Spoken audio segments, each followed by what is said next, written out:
Hello everyone, it's Michelle Upton here today, and today I'm making a really fun card using this new Elf Culture stamp set, which is from the recent Yule Fuel release from Hero Arts. This release has a whole lot of Christmassy images, but some of the images can be used for more than just Christmas, so I'm not actually making a Christmas card today. I am using this raccoon who is just the cutest. He's got his arms up ready for a hug. Oh, he's so cute.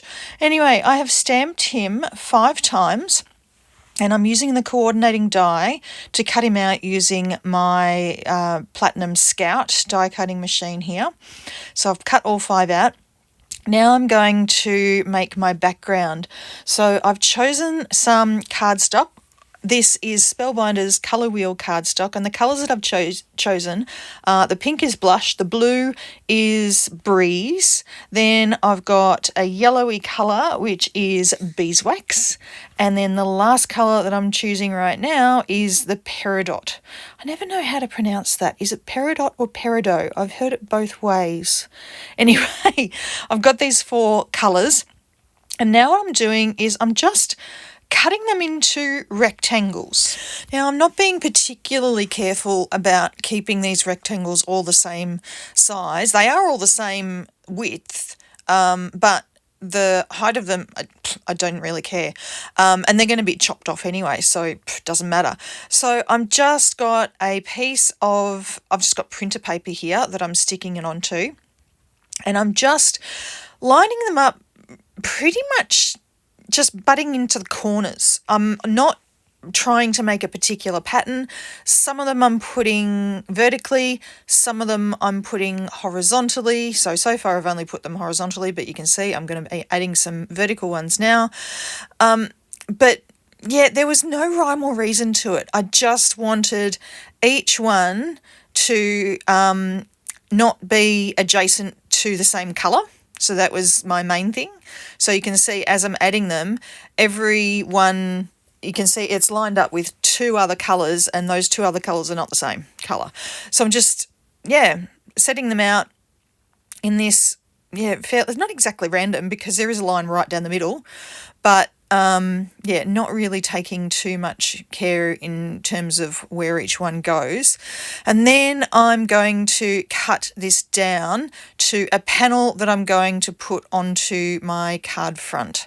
So if you've seen any of my cards before, you know that I quite like having a white border. If I have a panel on my card, I like having a white border around the edge of it because I am a clean and simple girl at heart, and if I don't have a little bit of white space, I start getting a bit antsy. Anyway, so now there's my panel, and I'm going to stick that onto my card front, but right now I'm concentrating on all these cute little raccoons. So I've just grabbed a few Copic markers and I'm doing some really simple colouring. So as you can see, I'm starting off with all of their bellies and I'm just colouring that in with a sort of pale beige colour.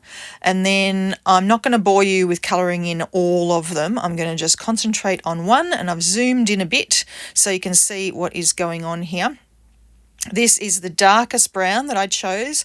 I'm just going around the edges where I would expect shadows to be, and where I'd expect him to be a little bit darker.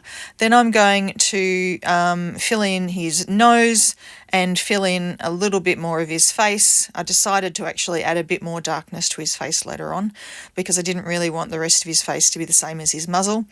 And now, so you can see I'm adding a little bit more darkness, and now I'm using a bit of flicking motion so that I don't get like a really straight line between the dark colour and the paler colour, to try and blend it in just a tiny bit. I'm not taking a heap of care here to get it really a beautiful blend, but I didn't want there to be like a stark line. So that's it. That's the colouring I did. These are the 3 colours that I used. I know some people always like to see the colours of the Copics that we used. And then I actually cut out about 5 minutes of this video, honestly, because I spent so much time arranging and rearranging and shifting and twisting, and it took me so long to figure out where I was going to put these little raccoons, but I did know that I wanted there to be a sentiment sort of in the centre on the right-hand side, but which direction all the raccoons were going, I spent ages. It was ridiculous. Anyway, I cut most of that out of this video because I really didn't want to bore you.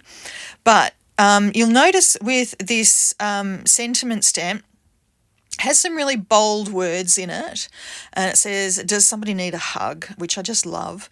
And what I was planning on doing is just stamping it on there, and where the cardstock was butting up, so where, for example, the green and the pink and the yellow were butting up to each other, I thought where the words overlap those edges, I'll just fill it in with a pen, because sometimes the ink doesn't go. But just by chance, by pure chance, all the words lined up perfectly with the edges of the cardstock. So does somebody was on the green, need was on the pink, and then a hug was on the yellow. I could not have planned that if I tried. I'm still gobsmacked that it turned out that way. Anyway, eventually I had to make a decision about where these cute little raccoons were going to go. So, and you can see they're not in the same exact sort of rotations that I originally had them in. I changed my mind again. But I thought, just to make this card a little bit more interesting, I would put one of them on an action wobbler. So these little plastic springs that you can affix one side of the spring to whatever you want to move, and then the other side of the spring to your card front. They do have little adhesive sort of patches on them, so you can stick them down, but I always like to add liquid glue to them. You can see I'm pulling off the release paper there from the adhesive patch, but I'm going to add glue anyway, just to make sure he's stuck down good and firm, and so when he wobbles around, he's not going to wobble off the card. All right, so I just held him there for a little while. I put something heavy on it while it dried, and now I've got a cute little action wobbler card. Isn't he the cutest? So thank you very much for watching. I hope you go and visit my blog post on the Hero Arts blog, and we'll see you back again next time. Bye.